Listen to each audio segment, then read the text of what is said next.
Shaq storms the ESPN set and instantly turns calm analysis into pure chaos. What started as a studio segment quickly turns into a heated face-to-face clash with Kendrick Perkins. On June 5, 2025, Shaquille O'Neal didn't just show up. He arrived without being invited at the ESPN NBA Countdown set and immediately changed the mood. He saw Kendrick Perkins there and turned a normal pregame segment into something that felt like a big, intense face. This is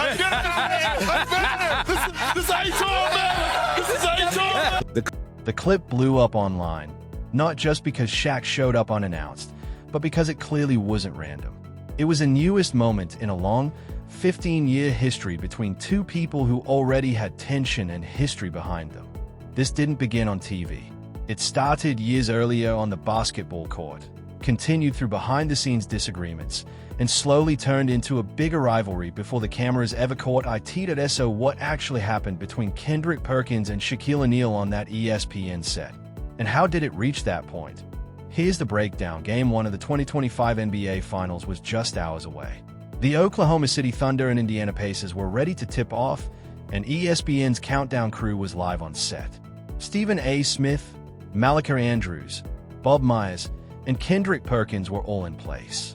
Everything looked normal and organized, but Shaq wasn't even scheduled to be there. Then, suddenly, he entered the set holding an ESPN mic, with loud music playing in the background, like he was stepping into a fight arena. He greeted Malika Andrews, Bob Myers, and Stephen A. Smith. Then the energy completely shifted. Shaq turned to Stephen A., handed him the mic, and said he was tired of Kendrick Perkins. From that moment, the whole segment turned chaotic. In an entertaining way, Shaq called it a heavyweight fight, but it wasn't about real fighting. It was all show, personality, and pressure. He went toward Perkins jokingly with exaggerated movement, leaned over the desk, and completely took over the space with his huge presence. Perkins tried to stay calm. He laughed it off, looked around in disbelief, and even joked like it felt like HR should step in, but Shaq kept going. He stayed in character, worked the entire set, and fed off the finals atmosphere like it was a staged. It was full-on entertainment mode. This is what Shaq has done for decades. He walks into any room and instantly takes control of the moment. And that's exactly what he did here. So that's his definition, as he's trying to evolve it, of what a superstar is, Stephen A. He even started riffing, taking inspiration from the Warriors and mixing mover-like energy with real NBA Finals intensity. The crowd, the lights, and the timing all came together perfectly, creating a moment that felt bigger than just a TV segment. Are you not entertained? Can you dig it? Then Malika Andrews stepped in and said a line that brought everything to a stop, but at the same time made the whole moment even bigger and more memorable. Shaq, we appreciate you stopping by our set, and we're looking forward to being your teammate here coming up next year. That line wasn't just a quick joke. It actually carried weight. It hinted at a bigger shift in sports media and helped explain why Shaq chose that exact night, that exact set, and Kendrick Perkins as the focus. The whole moment only lasted about a minute before it cut to commercial, but it didn't need more time. Online, it immediately took off. Clips spread across YouTube, TikTok, and Instagram, pulling in hundreds of thousands of views in just hours. The headlines went wild. Shaq storms set, Shaq versus Perkins, Shaq confronts analyst. And while some of it was exaggerated, the energy in the moment was real. To really understand why it hit so hard, you have to look at what was happening in the summer of 2025. It was a major turning point for NBA media. Inside the NBA, the legendary TNT show featuring Shaquille O'Neal, Charles Barkley, Kenny Smith, and Oni Johnson had just aired what was essentially its final run after the Eastern Conference Finals. A show that had defined basketball coverage for years was ending in its original form. The reason behind it was a massive $76 billion media rights deal that reshaped everything. The NBA broadcast rights shifted away from TNT and moved to networks like ESPN, ABC, NBC, and even Amazon. Big money brought big changes and big consequences. The crew didn't disappear, but the structure they had worked in for years was gone. And that's where things get interesting, because now Shaq and Charles Barkley, who had spent years joking about and criticizing Kendrick Perkins on TNT, were moving into the same media ecosystem where Perkins worked daily. Same network space, same conversations, same spotlight. So that tension people saw in that ESPN moment didn't really start there. It had been building for years, and 2025 just put everyone in the same room. The rivals weren't just talking from a distance anymore. They were about to work side by side every single day. And it's worth remembering, these are the same personalities who once had a literal punching bag with Kendrick Perkins' face shown on national TV. So when all of that history comes together in one place, the ESPN moment doesn't feel random at all. It feels like years of tension, timing, and media pressure finally colliding at once. Shaq stepping onto that ESPN set wasn't just a joke or surprise appearance. It felt intentional, like the old era pushing into the new one and making its presence known. And the first person he locks in on is Kendrick Perkins, because that's where the history is. That's where the story is. That whole interaction wasn't just for entertainment. It felt like the closing chapter of a long-running storyline that had been building for years. And when Malika Andrews signed off with the line, "We're looking forward to being your teammate here next year," it wasn't just smooth broadcasting.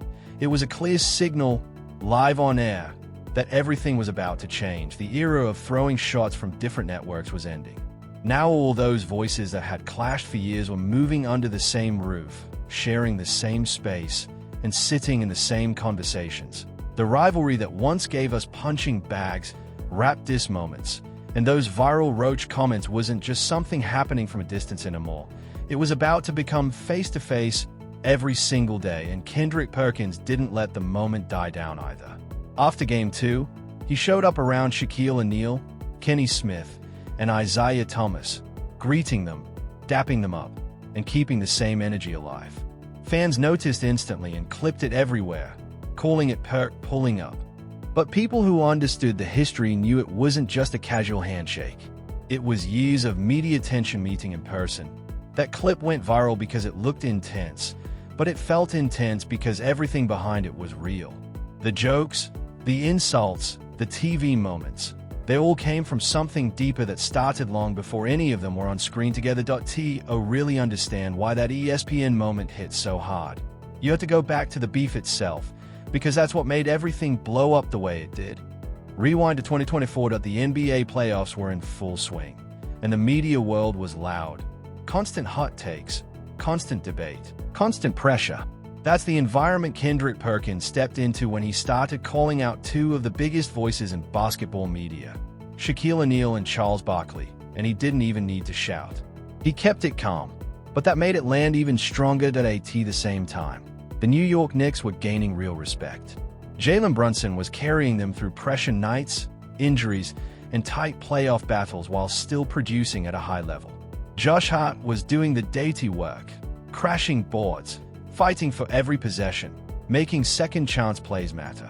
Tom Thibodeau had built a tough, physical, disciplined team that kept showing up no matter the situation. They even knocked off the Boston Celtics and secured the #2 seed in the East through consistency and effort, not luck.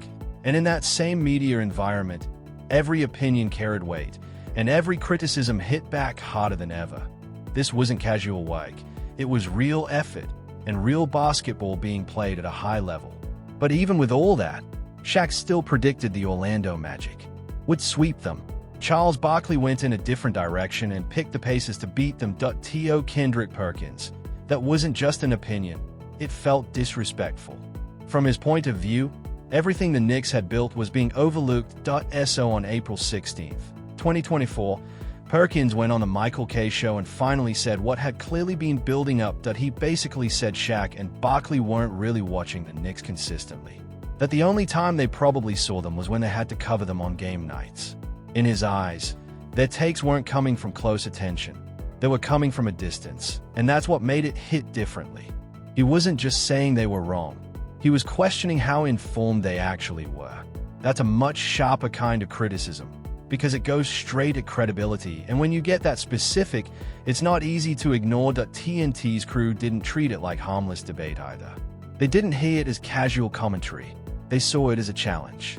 And once that happened, things started moving quickly behind the scenes. The very next night on Inside the NBA, the response came back loud and direct. They pulled up old clips of Blake Griffin dunking on Kendrick Perkins during his playing career and ran them repeatedly. Then they went even further, breaking down his career stats, his role, and his overall impact, almost like they were building a full argument against him on live TV that IT wasn't just jokes anymore. It felt intentional. They lined up his numbers and career context next to his current role as an analyst, sending a clear message: who are you to question us? Then Shaquille O'Neal dropped a line that changed the tone completely. He referred to Perkins as a roach. And right after that, Charles Barkley followed with a blunt jab: 5 points a game. You're gonna call me out.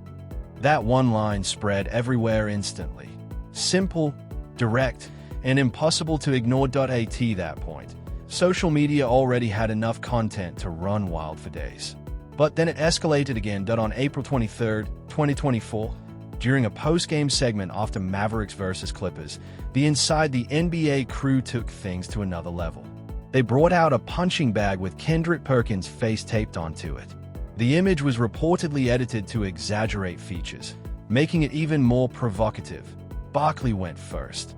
He put on boxing gloves and started swinging, treating it like a full comedy skit-turned performance. He shouted lines like, "We're going to kill some roaches," as he kept hitting the bag. Then Shaq joined in. He grabbed a water gun and soaked the bag before putting on gloves himself and hitting it with real force. The kind of power you'd expect from a former dominant center. Eventually, the setup tipped over from the impact. Ernie Johnson could barely hold back laughter in the background while the entire studio reacted like it was live entertainment at its peak. The clip spread instantly across social media: YouTube, X, Instagram, everywhere. Perkins responded too, posting on X with a calm but pointed message aimed back at Barkley, keeping the exchange alive without escalating it further. But later, Barkley added another layer to the story. He revealed that the punching bag idea wasn't originally his. According to him, he was ready to move on after the initial back and forth, but Shaq pushed to keep the moment going.